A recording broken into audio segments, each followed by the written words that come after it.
OPAL by UVI is a compressor, and specifically the well-known LA-2A. UVI did send me OPAL to review it, but they don't sponsor this video. That is done by DistroKid, and more on that at the end of this video.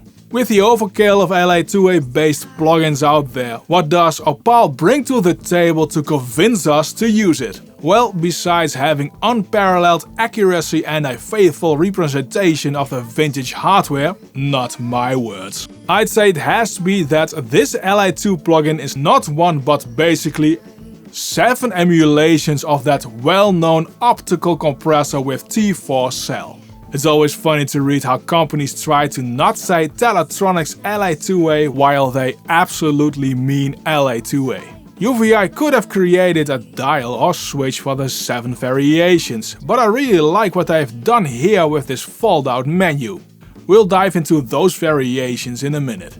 OPAL by default has a sound. The plugin is by no means transparent, it colors the audio even without compressing with one of the 7 models. Let me demonstrate with OPAL on the master bus of this next metal loop. Not something I would normally recommend or use myself, but it clearly showcases the sound. This is the original mix. Here's OPAL.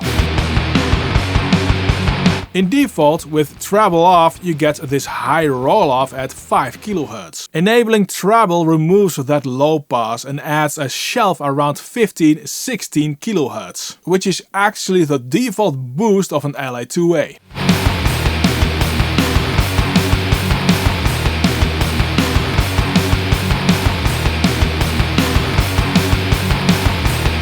Tube emulation by itself makes that default roll-off in the high-end less steep and adds a tiny bump in the sub-lows below 20 Hz. Restoring treble interestingly doesn't restore the high-end completely.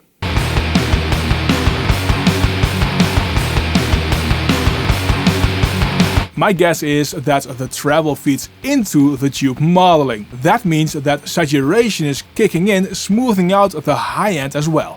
The tube switch adds harmonics, and with it switched off, the plugin adds only third harmonics, which usually sounds more edgy. This is hard to check with the behavior of the treble and tube switches. Now with the tube added in, you see more harmonics added. It makes the overall sound richer. And you can nicely see them added when you turn up the drive dial. The plugin can get into distortion.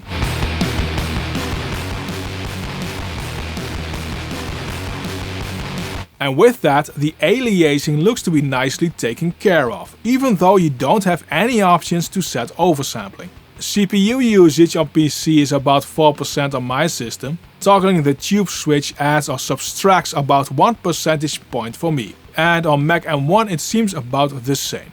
Now we get back to that folding menu. UVI offers the compression behavior of 7 different versions of an LA-2A compressor. You can see here how different attack and release between the 7 can be, and how the compression need differs as well. This has of course impact on the sound. Let's go over the 7 on the next female vocal. I'll have the compression set to work quite a bit to have any difference more obvious. You can see how the compression hits down here. Here's the dry vocal first. A picture perfect life with you, a cherry slurpee shared for 2, if this is paradise. Here are the 7 LA-2A variations. A picture perfect life with you, a cherry slurpee shared for 2, if this is paradise, don't wake me up. A picture perfect life with you, a cherry slurpee shared for 2, if this is paradise, don't wake me up. A picture perfect life with you, a cherry slurpee shared for 2, if this is paradise, don't wake me up.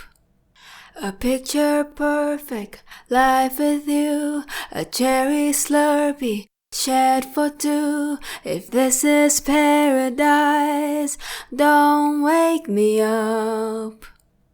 A picture perfect life with you, a cherry slurpee shared for two. If this is paradise, don't wake me up. A picture perfect life with you, a cherry slurpee shared for two. If this is paradise, don't wake me up. A picture perfect life with you, a cherry slurpee shared for two. If this is paradise, don't wake me up. You'll notice that every one of these 7 variations has its own impact on how the audio will sound. If you find this too restrictive, don't worry. UVI has included a cryptically named responsiveness dial. That one increases or decreases the attack and release times of the model you have chosen. I'd say it's mostly handy when you want to fine-tune after you find a model you like. The Mid Presence dial is the well-known emphasis or J37 sidechain filter. That means low end gets rolled off in that sidechain filter, and that results that mid to high frequencies have more impact on the compression, which results in getting more presence. With you, a cherry slurpee shared for two. If this is paradise, don't wake me up. A picture perfect life with you, a cherry slurpee shared for two. If this is paradise, don't wake me up. OPAL works well on all sources where you would normally use an LA-2A style compressor on. Here are some examples.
The plugin is not resizable, and on this Mac QHD screen it looks nice and crispy. On PC on 4K, UVI blows up the GUI without a proper high DPI interface. By running OPAL in Plugin Doctor, it somehow defaults to the original size, so you can clearly see what is happening. I think UVI should have done a better job with that in 2023. This video is made possible by DistroKid. Cover songs is probably one of the many types of songs you would love to do, but uploading to a streaming platforms is always a hassle due to copyrights and required fee because you cover an original song. DistroKid makes this very easy for you by offering the option to do this all for you for $12 per song per year when you have a DistroKid subscription. Use my link in the description to get 7% off of your first year on a DistroKid. OPAL doesn't have the most outspoken sound of all LA-2A style compressors I have tested, but it is a very capable, good sounding fish in the huge pond of all optical T4 cell based compressors. A one-on-one comparison with other existing LA-2A plugins is a lot harder to do, because it's not always clear which exact model was used and also the differences between the attack, release and knees on those models. Nevertheless, I did create a comparison video between well-known LA-2A plugins. It's displayed on screen and linked in the description below.